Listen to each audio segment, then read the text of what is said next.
Ensuite, c'est vrai que ça peut se compliquer un petit peu, parce que la Lune arrive à la longitude de Saturne et de Neptune, et automatiquement elle déclenche cette énergie de conjonction. Alors en elle-même, cette conjonction n'est pas désagréable du tout. Elle est plutôt prometteuse même, je dirais. C'est-à-dire que Neptune représente, je le répète assez souvent, Neptune représente notre idéal, nos rêves. En parlant de rêves d'ailleurs, vous avez ici la couverture de mon livre sur le voyage astral. J'ai animé un webinaire il y a très peu de temps à ce sujet. Si vous souhaitez obtenir le replay de ce webinaire, vous allez trouver les informations sur le site de l'École Ablas et sous cette vidéo également. Donc n'hésitez pas à regarder ce qu'il y a d'inscrit dans le cadre sous cette vidéo, parce que je vais vous mettre plusieurs choses qui pourraient vous intéresser éventuellement. Donc le voyage astral, si vous vous procurez cet ouvrage, vous aurez droit à ce replay gratuitement. Voilà. Donc j'ai fait beaucoup de voyages astraux et j'ai voulu aussi associer les deux. C'est-à-dire que là, on est dans le voyage astral assisté par l'astrologie, c'est-à-dire que je me suis servi de l'astrologie pour déterminer les potentiels de chacun et ensuite les meilleures périodes en fait pour utiliser cette pratique. Très intéressante, ça, c'est... Ouais. Bon, on continue. Eh bien, il y a une dissonance, évidemment, avec le Soleil et Jupiter, qui va s'affirmer au fil du temps, sauf que la Lune, au fil du temps, elle se sera déplacée, mais elle va arriver ici, hein. Elle va arriver à la longitude du Soleil, ça va produire la nouvelle Lune, et cette nouvelle Lune, qui aura lieu le 25 du mois de juin, bien sera en dissonance avec Saturne et Neptune. Donc ça, c'est quelque chose dont il faut tenir compte, parce que la nouvelle Lune représente un moment propice pour se lancer dans quelque chose de nouveau. C'est la notion de nouveau cycle, hein, c'est une nouvelle lunaison. Donc symboliquement, si vous voulez vous engager dans quelque chose de nouveau, choisissez plutôt le moment de la nouvelle lune, ou tout au moins une période entre la nouvelle lune et la pleine lune, parce que vous serez en lune montante, comme on dit.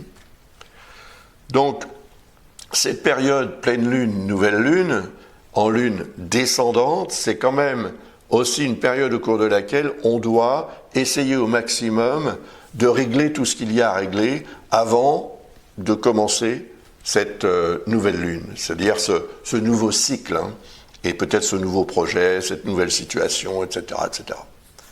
Alors oui, il va falloir faire preuve de vigilance et surtout de motivation accrue, parce que Saturne peut un peu nous alourdir et nous rendre fatalistes et nous donner l'impression qu'on n'y arrivera pas. Et à ce moment-là, si on cède à ça, si on est victime de notre propre façon de voir les choses, évidemment, on n'y arrivera pas. Donc, travailler sur la suggestion, l'autosuggestion positive, ça c'est très important. Il y a un quinconce, vous voyez, avec Vesta et avec la Lune noire aussi, bien sûr. Il y a un quinconce avec Mars, donc comment agir, quand agir, qu'est-ce qu'il faut faire, on verra demain, c'est peut-être mieux comme ça, pourquoi pas? Après tout, qui sait? Effectivement, c'est vous qui le verrez, mais les quinconces sont en général symboliques d'une tendance à la procrastination qu'il vaut mieux en général aussi éviter. Mais bon, c'est vous qui voyez. Il y a un sextile avec Pluton qui va continuer d'avoir une influence, d'ailleurs surtout avec Neptune. Neptune et Pluton sont au sextile l'un de l'autre depuis des années et des années, des décennies même, je dirais. Donc ça continuera et c'est ce qui un peu sauve la planète du pire, je dirais, parce que Pluton c'est la destruction et la mort et Neptune c'est la dimension spirituelle. Donc c'est peut-être cette dimension-là qui empêche certains d'appuyer sur le mauvais bouton, vous voyez, et de faire tout sauter et de tout détruire. Et puis il y a pas une dissonance, c'est un sextile aussi avec Uranus qui va s'affirmer dès qu'Uranus passera en Gémeaux, comme on l'a vu tout à l'heure. Donc à partir du début du mois de juillet, la Lune sera ailleurs, mais elle va revenir dans ces parages.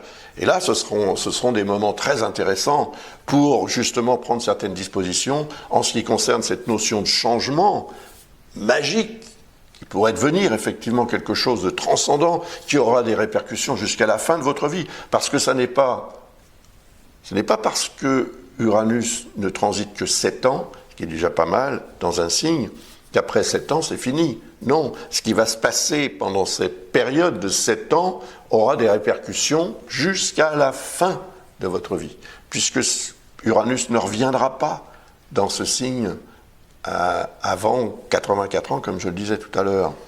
Donc voilà, je dirais qu'à configuration unique, réaction et événement, influence unique. Voilà, mettez-vous ça dans la tête et agissez en conséquence, c'est tout.